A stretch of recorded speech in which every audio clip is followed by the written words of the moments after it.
Hello everyone, मैं हूं आपकी अपनी सोलमेट शबाना और ये हमारे tarot card reading basic course की सेकंड क्लास है।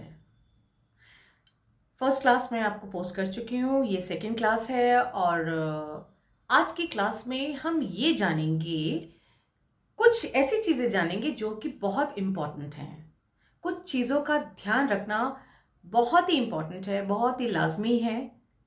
अगर आप एक टैरो कार्ड रीडर हैं या टैरो कार्ड रीडिंग सीख रहे हैं या टैरो कार्ड रीडिंग प्रैक्टिस करने जा रहे हैं, तो इन चीज़ों को लर्न करने की कोई ज़रूरत नहीं है। ये आपके हैबिट में आ जाएंगे धीरे धीरे धीरे। जैसे आप प्रैक्टिस करते जाएंगे तो ये चीज़ें आपकी हैबिट में आती जाएंगी। तो चलिए शुरू करते हैं कि आपको किन बातों का ध्यान रखना है जब आप टैरो कार्ड रीडिंग कर रहे हैं। ठीक है।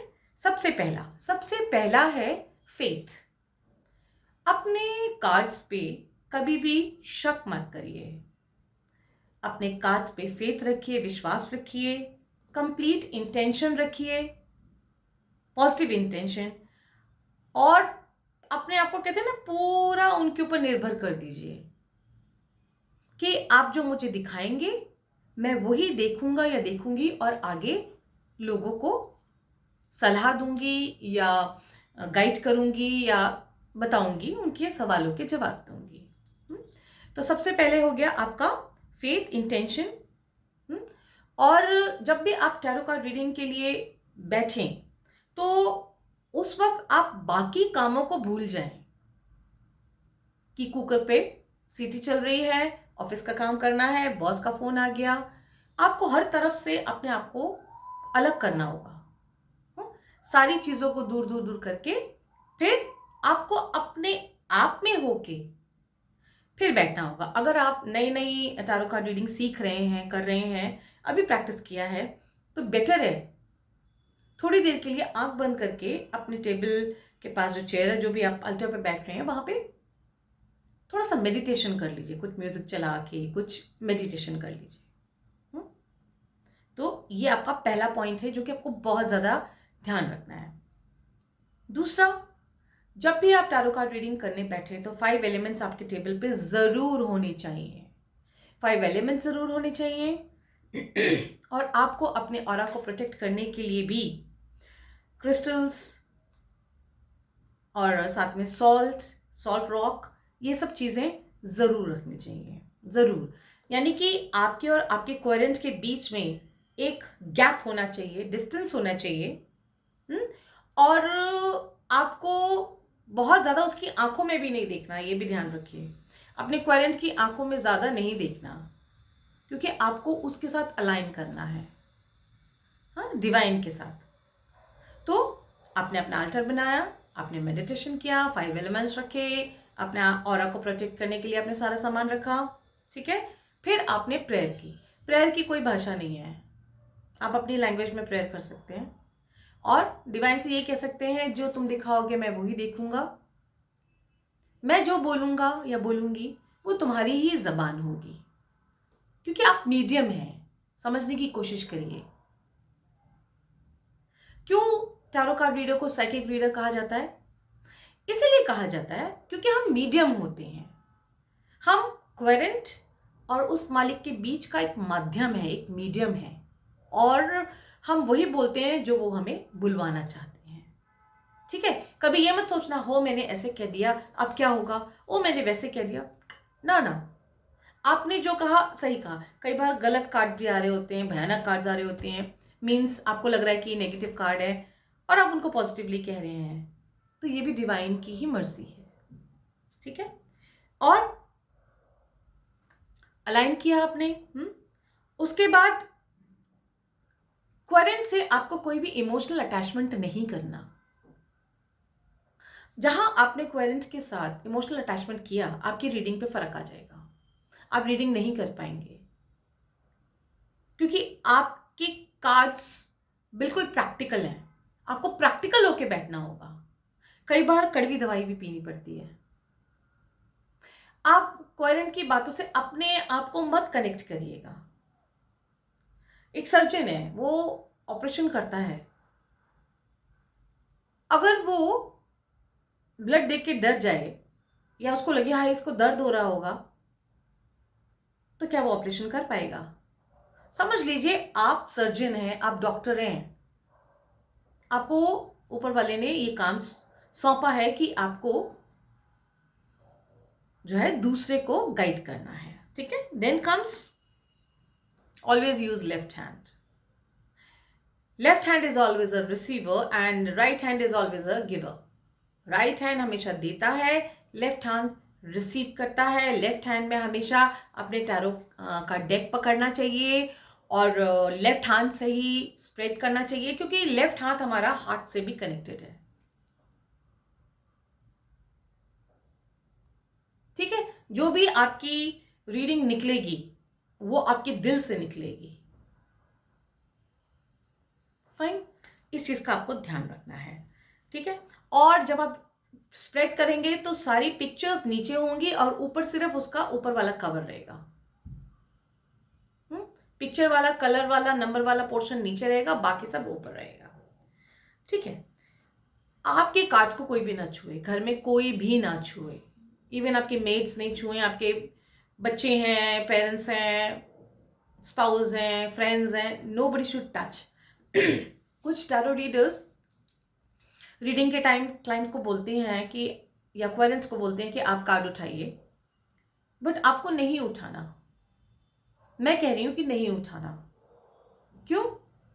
क्योंकि कार्ड छूते ही उनकी वाइब्स उसमें आ जाएंगी और जो वो आंसर सुनना चाहते हैं फिर कार्ड्स वही बोलने लगेंगे. कार्ड्स आपके बच्चे हैं. तो आपको पता ही होगा जो बच्चे होते हैं वो स्ट्रेंजर के सामने नहीं बोल पाते हैं, तो क्या होता है, मम्मी या पापा उनको अपने अंदर कमरे में ले जाते हैं ना पूछने के लिए, बेटे क्या बात है, तुम क्यों डर गए, या तुम क्या कहना चाहते हो. स्ट्रेंजर के सामने तो वो बोलेंगे नहीं, क्योंकि वो आपके बच्चे हैं ना. ऐसे ही अगर आप स्ट्रेंजर के हाथ में ये आपके कार्ड्स वो पिक करेंगे तो आपके कार्ड्स कहीं ना कहीं जो है क्योंकि कोई भी क्वारेंट आपके पास आएगा, तकलीफ है तभी आएगा ना, तो वो नेगेटिविटी ग्रास्प कर लेंगे, पकड़ लेंगे, ऑब्जर्व कर लेंगे. आप बैठे हैं प्रैक्टिकल होके रीडिंग करने के लिए, बट आपके पास जो आए हैं उनकी लाइफ में कुछ प्रॉब्लम्स है, उनको सॉल्यूशन चाहिए, इसलिए वो आए हैं. तो वो वाइब्स आपके कार्ड में चली जाएगी. लेकिन जब आप रीडिंग कर रहे हैं तो आप तो प्रैक्टिकल हैं, जैसे मैंने आपको शुरू में बताया. No emotional connection, no emotional attachment. फिर स्पीक लेस, लिसन मोर. कम बोलिए, कम से कम बोलिए और सुनिए ज्यादा. कई बार क्या होता है, ज्यादा बोलने में कई बार कई एक्स्ट्रा बातें ऐसी निकल जाती हैं जो कि हमें नहीं बोलना होता. तो सुनिए. Charge your cards. कार्ड्स को हमेशा अपने टाइमली चार्ज करते रहा करिए. आज जैसे कि पूर्णमासी कल रात को थी, अभी भी है, उसकी चांदनी तो अभी बिखेर ही रही है. तो क्योंकि मैं पूर्णिमा वाले दिन ही वीडियो बना रही हूँ, तो अपने कार्ड्स को टाइम टू टाइम चार्ज करते रहिए. चार्ज करने वाला भी वीडियो मैं आपको जल्दी दूंगी. वो मैंने पोस्ट किया हुआ वीडियो यूट्यूब पे, वही मैं आपको दिखाऊंगी कैसे करना है. नहीं तो मैं आपको उसके साथ साथ मैं बताऊंगी भी आपको, ठीक है? देन कम्स तब रीडिंग नहीं करनी है अगर आपका मन नहीं है. अगर आपका मन नहीं है, आपकी तबीयत ठीक नहीं है, आप लो फील कर रहे हैं, उस वक्त आपको रीडिंग नहीं करनी, क्योंकि उस टाइम आप वैसे ही लो एनर्जी में हैं और लो एनर्जी में की हुई रीडिंग कई बार गलत भी होती है, क्योंकि कई बार कनेक्ट नहीं हो पाते. इसलिए जब आपकी तबीयत ठीक नहीं है, आप टायर्ड हैं, थके हुए हैं, आप ऑक्यूपाइड हैं, आपके घर में फंक्शन चल रहा है, या आपके घर में कोई, खुदा ना खास्ता भगवान ना करे, कोई बीमार है, आप नहीं कर पा रहे हैं, आपका माइंड नहीं लग रहा है, मन नहीं लग रहा है, तो उस टाइम आप रीडिंग मत करिए. आपको नहीं करनी. कोई कितना भी कह दे, नहीं करनी. फ्री में रीडिंग कभी नहीं करनी, चाहे एक क्वेश्चन है चाहे आधा क्वेश्चन है. एनर्जी एक्सचेंज तो लेना ही है, वो आप अपने हिसाब से लीजिए, ठीक है? आप मटेरियलिस्टिक उसमें लीजिए, पैसों में लीजिए, गिफ्ट में लीजिए, कैसे लेंगे वो आप जाने, वो आपका है. लेकिन फ्री में कभी भी रीडिंग नहीं करनी, क्योंकि आपकी एनर्जीज लग रही है ना, आपकी एनर्जी लग रही है, आपने रीडिंग करी, आपको एनर्जी वापस भी तो चाहिए ना. How will you do it then? कहीं आप जा रहे हैं, मूव कर रहे हैं, ट्रेन में जा रहे हैं, प्लेन में जा रहे हैं, शिप में जा रहे हैं, बोट में जा रहे हैं, कार में जा रहे हैं, रीडिंग नहीं करनी। मूविंग व्हीकल में कभी भी रीडिंग नहीं करनी। हाँ, क्योंकि आपकी एनर्जीज कनेक्ट नहीं होंगी, कार्ड्स भी हिलेंगे, राइट। रीडिंग अल्टर के बिना नहीं करनी। अगर आपको बाहर जाना ही होता है फेट्स वगैरह में या फंक्शंस में रीडिंग करने के लिए, तो उसके लिए डेक अलग रखिए और अपने ऑफिस का डेक बिल्कुल अलग रखिए। तो आप 2-3 डेक्स खरीद सकते हैं, क्योंकि आप जैसे अपने डेक को आदत पड़ाएंगे वैसे ही होगा। एक डेक बाहर ले जाने के लिए रख सकते हैं और बाकी जो है अपने अल्टर पे रखिए, ठीक है। हमेशा अपने हाथ वगैरह साफ करके तभी अपने कार्ड्स को छूइए। और 5 एलिमेंट्स आपको ज़रूर रखने हैं। आपको मेरे ख्याल से चीज़ें समझ में आ गई होंगी। इत्र लगा के रखिए अपने कार्ड्स को। अपने कार्ड्स के साथ कुछ क्रिस्टल्स भी रखिए उनकी प्रोटेक्शन के लिए। और जो कार्ड्स आपकी, कई बार ऐसे होता है कि हम क्वेश्चन कुछ पूछ रहे होते हैं, कार्ड्स कुछ और ही कहानी कहने लगते हैं। समझ लीजिए वो टाइम कार्ड रीडिंग के लिए नहीं है, आपकी एनर्जीज कनेक्ट नहीं हो रही हैं।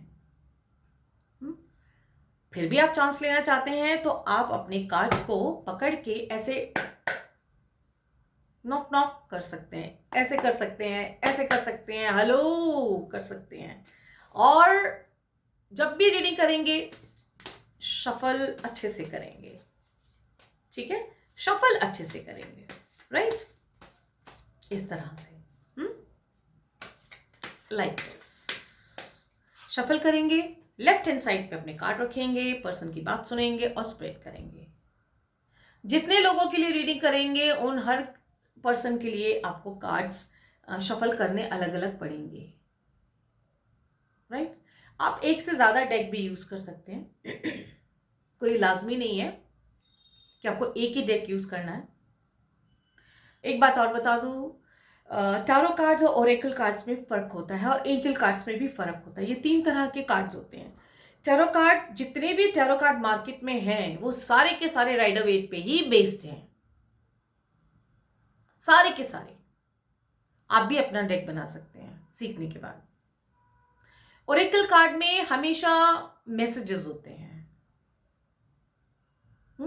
आपके जो सोल गाइड्स होते हैं वो उनके मैसेजेस होते हैं, डिवाइन यूनिवर्स के मैसेजेस होते हैं, गाइडेंस होती है। एंड द एंजल्स, एंजल्स तो आप जानते ही हैं, हमारे 15 आर्कएंजल्स हैं, उनके अकॉर्डिंगली कुछ मैसेजेस होते हैं। फिर हमारे अलग अलग स्पिरिचुअल गुरुज हैं, हमारे देवी देवता हैं, हर कोई अपने अलग अलग ईष्ट को प्रार्थना करता है, उनके एंजल मैसेजेस होते हैं जो कि हमें बताते हैं हमें करना क्या है। कभी भी टैरो कार्ड रीडर को या टैरो कार्ड्स को टेस्ट नहीं करना है। चलो देखते हैं, it is not a fun game, game में नहीं। अगर आपके पास कोई कहता है ना अच्छा जी दिखाओ देखते हैं, बिल्कुल मना कर दीजिएगा, चाहे वो कितने भी पैसे दे रहा हो, मत करना। आप अपने कार्ड्स की रिस्पेक्ट करेंगे तभी वो कार्ड्स आपकी रिस्पेक्ट करेंगे, फाइन। तो मेरे ख्याल से आप लोगों को समझ आया होगा कि आपको किन बातों का ध्यान रखना है जिस वक्त आप टैरो कार्ड रीडिंग कर रहे हैं। टैरो कार्ड रीडिंग में रिपीटेशन नहीं होना चाहिए। आपको अपने क्लाइंट को बताना पड़ेगा, क्लाइंट को बताना पड़ेगा कि उसको कैसे छोटे छोटे brief brief questions, one liners पूछने हैं, बट डिटेल में कहानी नहीं सुननी, छोटा छोटा क्विक, ठीक है। अब वो अगर कहानी सुनाने के लिए आपको बैठ गए कि 4 साल पहले ऐसा हुआ, फिर 3 साल बाद ऐसा हो गया, फिर 2 साल में ऐसा हो गया, फिर 1 साल में, समझ लीजिए आपका जो कार्ड्स का कनेक्शन है ना वो कहीं ना कहीं लूज हो जाएगा।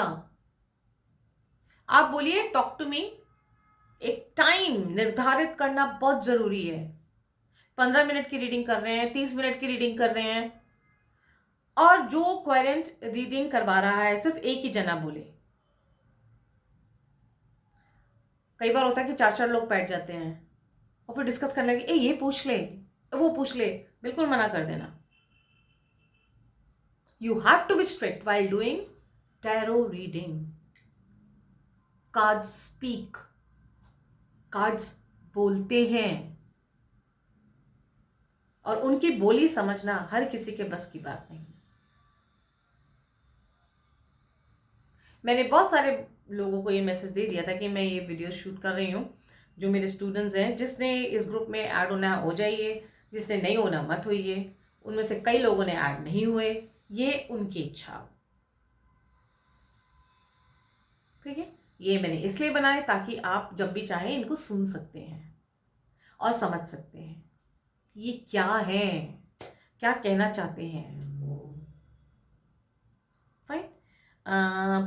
कल की क्लास में, जो हमारी थर्ड क्लास होएगी, मैं सोच रही हूँ आप लोगों को कार्ड्स को चार्ज करना बता दूंगी। ठीक है, तो अभी के लिए मुझे आगे दीजिए। Thank you so much.